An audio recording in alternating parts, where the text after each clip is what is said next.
Shalom Aleichem. La Hardout, c'est. J'ai presque honte d'en parler parce que personnellement, je suis parti de la base. Je suis pas rabbi, je suis pas rabbin, je suis pas rave. Mais si, à la source, si les maîtres, si les sages, si les rabbanim, pour des raisons diverses et variées, n'arrivent pas à faire la Hardout, n'arrivent pas à créer une unité, si dans les mouvements politiques, on n'arrive pas à avoir une unité, alors on ne pourra pas aller très loin parce que le peuple en lui-même n'a pas de problème. Le monde non religieux n'a pas de problème. Le monde religieux, lui, a un problème. Lorsque vous dites Sfarad et Ashkenaz, il n'y a pas de différence. Quand le Baal Shem Tov cherche à rencontrer le Rachem Akadosh, c'est pour amener le Mashiach. Ça va même plus loin. Il dit lorsque j'arrive dans les mondes supérieurs, le Rachem est déjà redescendu, je suis en retard, il est déjà passé avant moi, il a déjà fait son travail, je cours après le temps, il n'arrive pas à son niveau.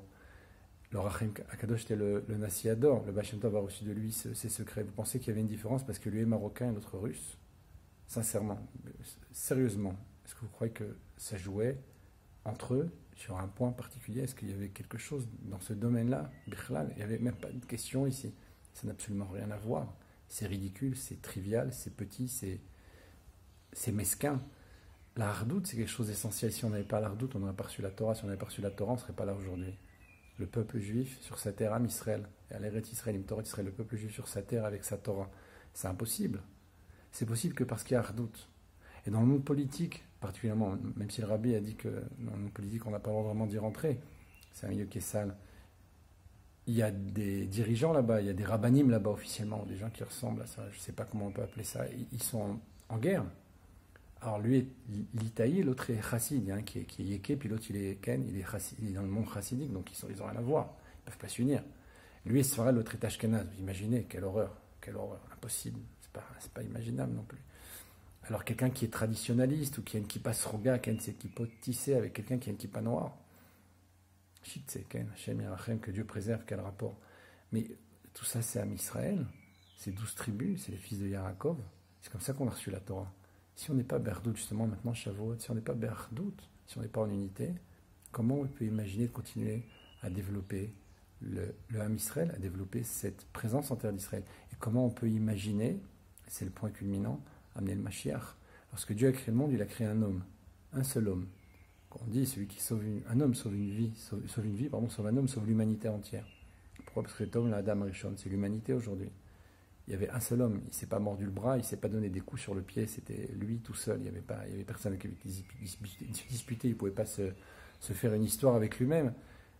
Le Ham Israël, c'est la suite de Adam Arishon. Toute l'humanité, c'est la suite, mais le Ham Israël en particulier. Pourquoi?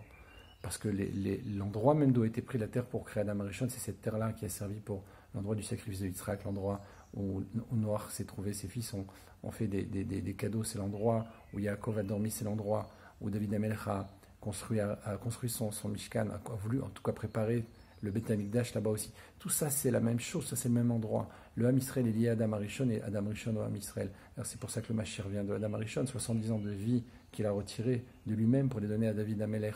C'est comme ça que David va vivre. Il est impensable d'imaginer qu'il n'y ait pas Hardout.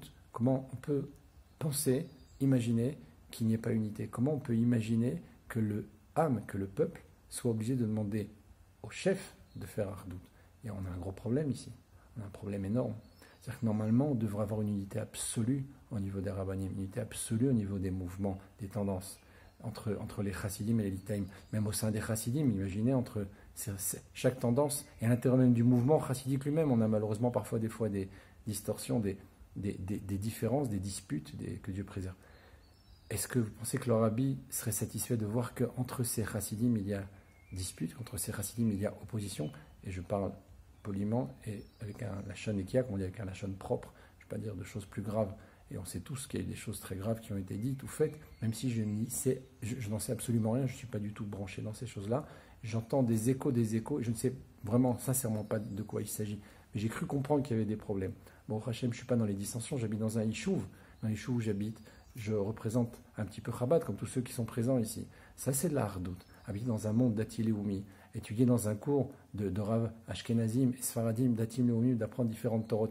Il n'y a pas de problème avec tout ça. Au contraire, on doit pouvoir recevoir de chacun, échanger avec chacun. C'est ça la hardout. Ma couleur, c'est pas sa couleur. Quel est le problème? Il arrive à prier de façon magnifique mieux que moi peut-être parce qu'il est Breslev ou parce qu'il est Dati Leomi. C'est magnifique, c'est sa couleur à lui, c'est comme ça qu'il arrive à prier. Il arrive à devenir tzaddik avec sa Torah à lui. Quel est le problème? Il n'y a aucun problème. C'est ça la hardout. Être chacun différent. Chacun représente un membre du corps, chacun représente une partie de ce corps immense qu'est le Ham Israël. Comme le dit l'Admor Hazaken dans le Tanya, si le corps est malade, le flux passe pas. Comme on dit dans la Tfila, les Sfaradim le disent ça très joliment, très très très beau.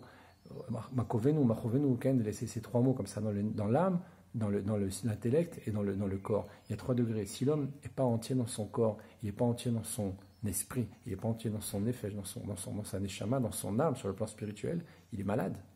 Un corps malade ne fonctionne pas, un corps malade, c'est horrible, c'est une souffrance. Le peuple juif est malade. Si on est Be'ardout, si on arrive à faire la hardout, à dépasser tout ça, parce que c'est tellement petit, c'est tellement mesquin, c'est tellement puéril, que, encore une fois, j'ai honte de parler de ça. On ne devrait même pas en arriver là. C'est des rabbinim qui devraient se mettre tous ensemble à dire « viens, on fait un seul parti. Venez, on va s'unir ensemble. On va respecter l'un l'autre. On va écouter le shiur de l'autre. On va faire du shevar sur l'autre. » Lorsqu'il y avait Machloket chez les Tanaïm, ce n'était pas la guerre. Lorsqu'il y a eu guerre, il y a eu 24 000 morts. Ça, c'est ce qui s'est passé. Je ne vais pas faire de comparaison avec l'épidémie et l'épidémie. Je dis juste un mot comme ça, tout le monde réfléchit, tout le monde a un esprit, et bien entendu, a fait des rapprochements. Lorsqu'il y a eu mort au niveau du monde de la Torah, c'est les élèves de Rabbi Akiva, tu aimeras ton prochain comme toi-même, c'est parce qu'il y avait justement, comme dit le Harei Kadosh, une sina, une haine entre des talmidim. Chaque Chavruta, chaque personne qui étudiait avec son ami, haïssait l'autre. Il lui imposait son avis. Ça, c'est pas de la Torah. La Torah, c'est tous les autres Tanaïm et Amoraïm. Lorsqu'il y avait étude, il y avait du feu là-bas. Mais cette Torah, elle était vraie. La Machloket, elle était l'Ishma, c'est pour dévoiler Dieu sur terre. Le peuple juif, avec la Torah, il ne fait qu'un. Si on utilise la Torah pour autre chose, on a un problème. On est Cohen de naissance, on est roi de naissance. On n'est pas dans la Torah de naissance. La Torah, elle est donnée à chacun. Chacun peut l'acquérir. Et on ne peut pas juger l'autre parce que sa Torah est différente. On ne peut pas juger l'autre parce qu'il a une kippa ou pas de kippa, parce qu'il est religieux ou pas, parce qu'il est de telle tendance ou d'une autre tendance, farad ou ashkenaz. C'est honteux. C'est pas chouette honteux. C'est pas normal. La hardout, c'est quelque chose de vital, quelque chose d'essentiel, comme dans une famille, comme dans les membres d'un corps, un même corps. On n'a pas de dispute entre la main droite et la main gauche. C'est insensé. Maintenant, tous ces degrés de la Torah, ils sont liés à tous les niveaux, à toutes les possibilités qu'il y a dans le peuple juif. Et ce qu'on appelle la Merkava, Yud, Kevav, Ke, Avraham, Yitzhak, Yaakov, David, chacun a une couleur. Et c'est les couleurs de tout le peuple juif. Un est comparé à l'eau, l'autre au feu. Ken, la Gvura, le Chesed, c'est l'eau, c'est Avraham. Le deuxième, c'est le feu, c'est la Gvura, c'est Yitzhak. Le troisième, c'est l'air, le souffle, Ken, cette Torah-là, justement, de Yaakov, et après on a la terre. Mais les 4 sont liés à la Torah, les 4 sont liés au Ham Israël. Pourquoi? Parce que l'eau, on dit descend, mais c'est dans la Madrigot, elle descend jusqu'au niveau les plus bas. L'eau, je vais toujours chercher à descendre encore plus bas, toujours elle va couler. Mais ça représente justement ce niveau des gens qui sont humbles et qui reçoivent la Torah. Ce ne sont pas les gens qui ont le nez en haut qui vont recevoir la Torah, ceux qui sont en bas, justement, ceux qui sont anavim. Quand on compare le feu justement à la Torah, mais c'est pareil, c'est Eshor, là où c'est un feu dévorant cette Torah-là, étudié comme un hamoud, Esh, comme un hamoud de feu, comme une nuée de feu, c'est comme ça qu'on doit étudier ce feu-là. Mipi Agvouran l'a reçu, de la bouche de la Gvoura. C'est quoi la Gvoura? La Gvoura, c'est le feu. La Torah est comparée à l'eau, comparée au feu. Maintenant, l'air, c'est Katouv, c'est marqué. Ish, Tam, Yeshevolim, Yaakov est celui qui est assis dans les tentes de la Torah. Chez Birtav, Torah, chez BLP, la Torah écrite, la Torah orale, la Torah dévoilée, la Torah cachée. Toute cette Torah-là, c'est la Torah de Yaakov, de Israël. Cette Torah est comparée justement au Hevelpé, la bouche qui sort du souffle. Eh bien ça, le roi, ça correspond à Yaakov. Lorsqu'on arrive à la terre, c'est David Améler. Lui aussi a écrit les Télim. Il n'y a pas un endroit dans la Torah où on ne retrouve pas le Télim. Dans la Gemara, dans la Kabbalah, dans la Halacha, dans les Midrashim, il est amené partout parce que c'est Malchut. Cette Torah, c'est Adam qui qui va mourir dans la tente. C'est une niane de mort, c'est une niane de Malchut. La terre, c'est quelque chose de mort. David est un homme mort. Il n'a pas de vie propre. On l'a dit, Adam Rishon a donné 70 ans de vie. La Torah, c'est l'eau, c'est le feu, c'est l'air, c'est la terre, c'est tous les degrés. C'est tout le Ham Israël. On est obligé d'être berdout. Si on veut retrouver ce qu'on a connu au départ, lorsque Dieu a créé le monde avec un seul homme, parce que la fin est reliée au début, le début à la fin, Naout, Sofan, Betrilatam, Besofan, dit le Sefer Yetzira, on est obligé sur la fin, maintenant, aujourd'hui, de récupérer, de retrouver cet ardout sur les 3 endroits essentiels qu'il y a dans toute l'histoire. C'est un point que je reprends souvent. Il y a création du monde, le nom de la Torah, la Géoula. Création du monde, un seul homme. C'est marqué.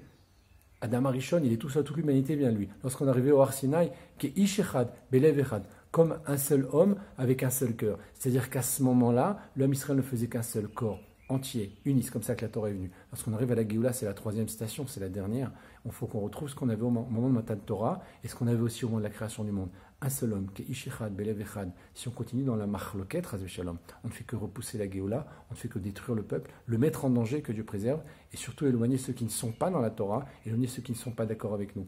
On peut avoir des dissensions, on peut avoir des idées différentes, il faut avoir des idées différentes, c'est la nature humaine, de même que le Partsofim Shonim Gam Deotem, comme les visages sont différents, alors leurs déotes aussi sont différentes. C'est la Torah qui le dit, c'est évident, c'est principal, c'est vital, on n'a pas de problème avec ça.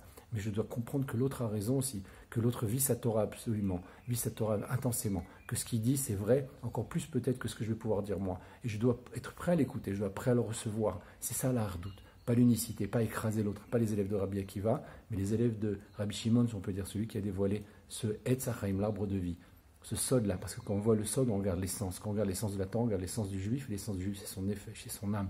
Nous sommes une seule âme pour un seul corps. C'est comme ça qu'on pourra amener la Géoula, en espérant aujourd'hui même, Amen Kenny Ratzal.